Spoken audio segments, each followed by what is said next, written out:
Hey, I just wanted to do a quick little video. This video is actually inspired by Chris Lee from Hooks and Hammocks. He did a video of making some dragon weights out of the coiled lead that's on a spool. Great video. I'm going to link the description to that down below because Chris did inspire me to do this. It's something I thought about before, but never really put a whole lot of thought into it. But when I saw Chris working on his video, it kind of made the light bulb come on in my head. So 100% credit going to Chris Lee for this from Hooks and Hammocks. You're my inspiration, buddy. I love him to death. He's a great guy. But I did a video a while back where I talked about finding cast nets on the banks of the river and the lakes and stuff, and I always pick those up and recover them, and did a video about how to recycle the stuff from that cast net. And if you know, I did the video about cutting the little lead weights, and they're not all lead, some of them are tungsten and different things, but either way, you can salvage these. You cut the weights off of the cast net, and I did a video on showing you how to put them together and make weights out of them so that you're reusing those and not just leaving them on the bank. Now, some of the stuff you got left over also that you can recycle from the cast net. Of course, you got, all the little lines that go down to the net and draw it tight when you pull on the cord. Couple things you can do with these. One, if you inspect them and make sure that they're not nicked up, tore up, or any bad shape spots in them or anything. In a pinch, you can use these. They make great leader line for your hooks and stuff. There's been times I've been on the river and go through the tackle bag and go, crap, I don't have any leader line and I need to tie a rig up. I had this stuff in the back of the truck. I'd cut off the length of it and I'd make a leader out of it. Boy, I got that all coiled up there. Come on out there. Anyways, but you cut these off and you can use it for a leader in an emergency situation. Okay? But we are going to be using these today for the little project that we're going to use. Because like I said, we showed you how to use the weights to make weights before in a previous video. But I'm going to show you how to take these, and here's your rope. Your throw rope that come off of the cast net. I really wish I'd have cleaned this up. I picked it up off the riverbank, and it's got a lot of mud on it. So that may make it a little bit harder to do this. We'll see. We'll see. Yeah, because there's dirt coming off all of our table. Station's going to kill me. Here's what we're going to do. We're going to make dragon weights using this rope from the cast net and some of the main line off the cast net. And we've got some quarter ounce bullet weights is what I call them. They're worm weights. Get these at Walmart, Ozark Trail. 93 cents a pack. There's like 10 of them in here. We're just going to use one pack. This will make the quarter ounce weights. There's 10 of them in here. So it'll make a 2.5 ounce dragon weight. Generally, I want to go bigger. I want to go 3 or 4. But for just this purpose, we're going to make a 2.5 ounce dragon weight using these bullet weights, worm weights, right there. The leftovers from the cast net. All right. Well, first off, we're going to find us a good section of rope here. Make sure there's no nicks, tears, burrs, or crappy spots in it. I'm going to just cut me off a section of this rope. Okay. I'm going to make a piece about, let's see, about a foot long. And we'll be trimming this up short. So cut you a piece of it about a foot long. Okay? Now, we're going to take that and lay it to the side. Man, I really wish I'd have washed this. There's a lot of dirt in there. If you look when you compress this, it's like a braided rope. See what I'm saying? Okay? But, it's got a lot of mud and dirt in it. I wished I'd have cleaned that off. Hindsight's 20/20, Danny. Now we're going to cut off one of our strings from here, our monofilament. Go ahead and trim one of them off.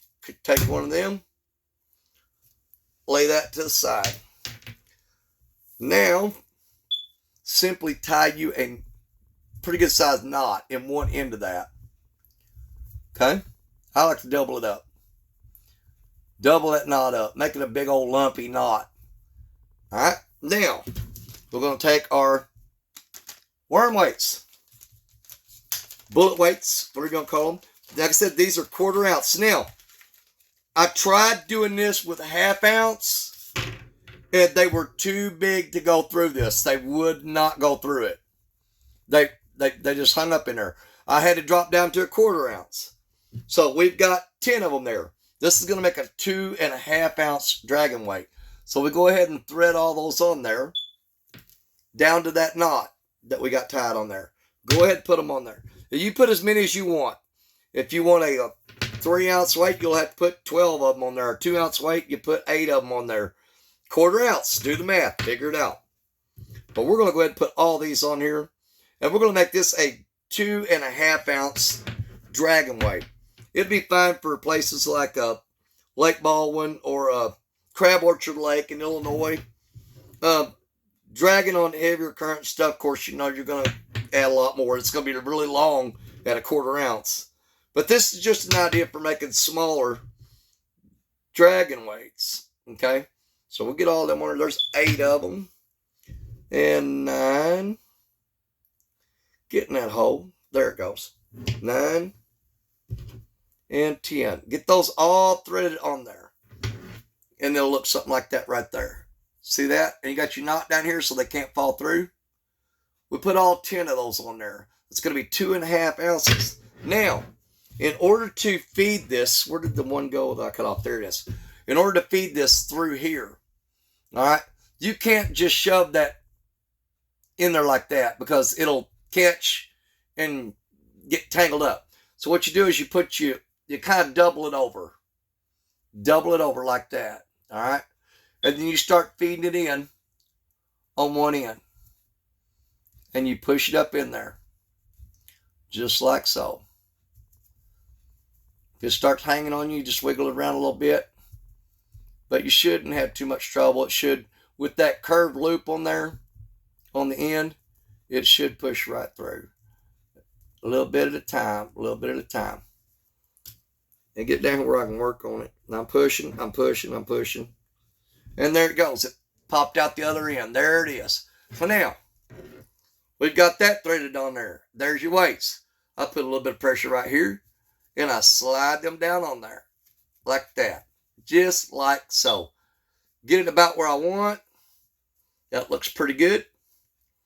I've got weights from right here to right there. Now, I actually wish I'd pulled that not as far in there. But we're going to go ahead and close this end up right here. Do you want to use gloves or something like that? Because you got my little torch out.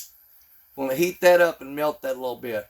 Make sure you got gloves or something on when you pinch that because it will burn the crap out of you. Heat it a little bit more.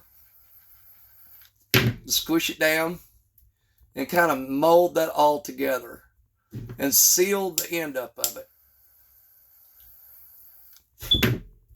That is freaking hot. And so we got the end sealed up there. Nice and neat. There we go. It'll burn you. It'll burn you. Use gloves or something. Don't be like me. Now, on this end, if you keep pulling on that, that's going to pull all them weights back out of there. So, what I do, you can do 2 choices here. You can trim that line off, okay? And you can melt this end up and seal it just like you did the other one. And then put you one of those clip swivels on there. That's the easiest thing to do. But we're going to try something stupid. I'm going to like compress this together like so.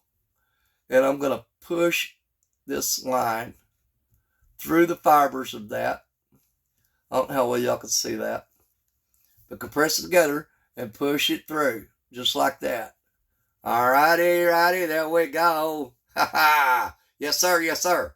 Now, I'm going to go inside that loop, and I'm going to go around it several times, just like you're sitting on the hook. Okay? Nice and tight, about 4, 5, 6, 7 wraps, whatever you want to put on it. Don't matter to me. Alright. Then I'm going to come back through this loop again, like that. And we're going to try to pull that down snug.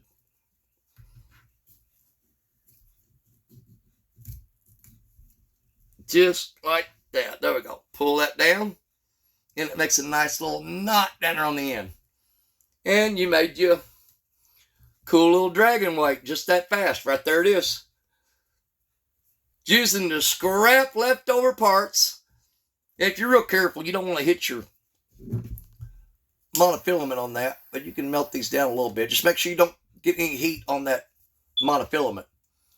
You just kind of hold and protect that monofilament, and you burn the fuzzies up and squish them down. And there you go. We made a dragon weight that fast. Out of leftover parts, the throw rope from a cast net. We used the monofilament line that goes in there to close the cast net up. And there you go. That is a pretty cool little dragon weight right there. And just like 1/4 ounce sinkers is the only ones I can find that will fit up inside this rope. Okay? Okay? You got it? Pretty simple, huh? And that was inspired by none other, my brother, Mr. Chris Lee from Hooks and Hammocks, who made his video. Like I said, we'll link that down below of how he made dragon weights out of coiled lead. Check that out. His is pretty easy too. But this right here recycles all this crap that's laying on the riverbank, that's laying on your lake. If you find busted cast nets, go back and watch my other video where I made weights out of the weights from them. Perfect. And I'm going to use those right there, I promise you. Just tie those onto your swivel, and there you go. Thank y'all for watching. You know what to say. You know what to say. You're my brothers, you're my sisters, you're my catfish family. God bless each and every one of you, because you know that Danny Stone loves you. And we'll see you all again real soon. Bye, everybody. Love y'all.